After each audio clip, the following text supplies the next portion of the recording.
Hello again. In this video, I'm creating a 3D tile set for a student project that I'm mentoring. So the student is a programmer and it did not have the required artwork. So I just went in and made a few tiles for him. Because this is going to be a tile-based procedural generation dungeon kind of game, I want to make sure that all the tiles fall within the same category of just having the pivots in the correct positions. So I start by designing just the basic floor and wall tile, and they both have the pivot in the same relative position. So if you position them in sort of a spaced out manner, they will fall in their respective places without the programmer or the artist having to go in and do fine fixes. What I'm also doing in this video is I'm trying to create a low res texture to kind of go in with the tiles, and I'm using very sort of sketchy, painterly brushwork here to just simulate some different sort of reliefs on the stones and on the floor tiles. I'm using both the floor tile for the ground and for the wall out of simplicity, but I've created that sort of sketch of a UVW to kind of expect and kind of prepare for eventually having different types of tiles in my models or in my texture. So this texture will kind of be a one-size-fit-all kind of texture.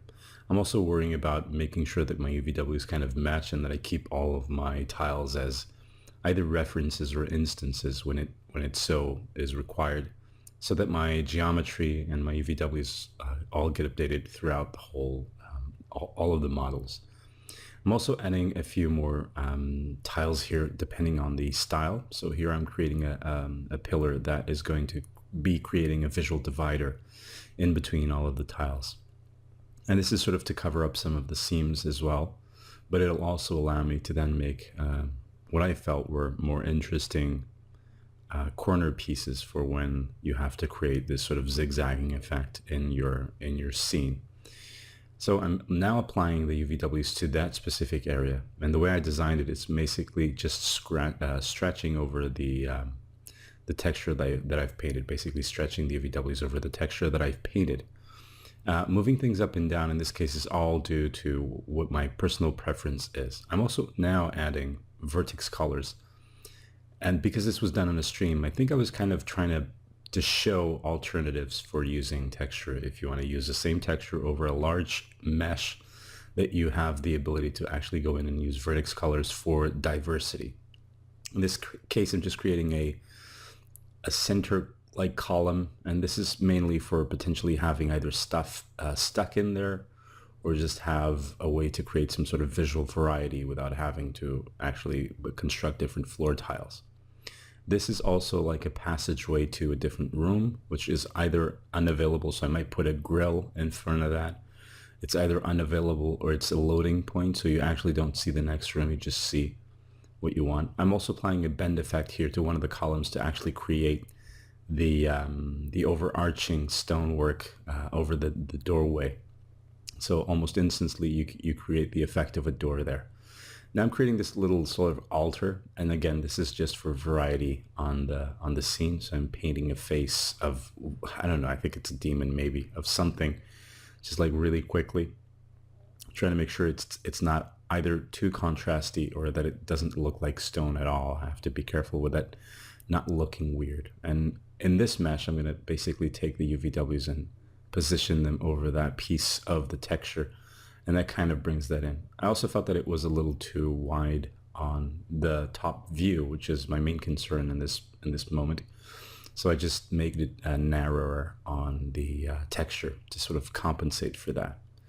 I'm again playing around here with some details. This is going to be the big one, the big difficult one, which is the staircase. And the staircase, the way I did it, I kind of felt I was going to be able to do it in the kind of clever way. It took a little bit more than I thought. But I think in the end, I think I used probably the one of the fastest processes. I was just not ready for it to take as long as it did. So I'm basically creating the steps by moving planes up and down, and then I take all those polygons, I merge them together and create the railing effect. And the railing is basically an extruded shape, which I then use as kind of like a wall for the stairs. out of the time constrictions, I just basically do the texture for the stairs and the face of the stairs pretty much the same way or very similar. So instead of having all the time to go in and putting the texture really well, I just kind of just peek through as I'm boring people in the stream who are watching this. And basically, I'm not really showing any sort of weird technique or anything like that. I'm just showing, one of the processes that I can use.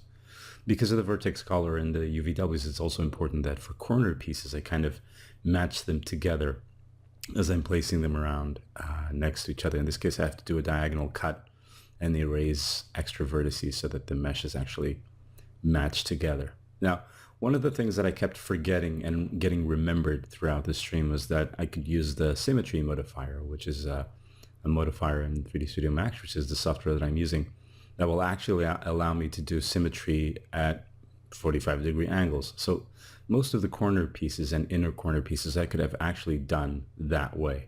I just didn't think of that at the time. I was just more worried about getting stuff done. Now, a lot of difficulties are going to happen now because I'm going to put dynamic lighting again, because I think either people talked about it in the chat of the stream, or I just thought it would be cool to show. So I'm going to put some lights in, and in the renderings, some of those lights are not going to work, and that has to do with the fact that I'm still using vertex lights on some of these tiles.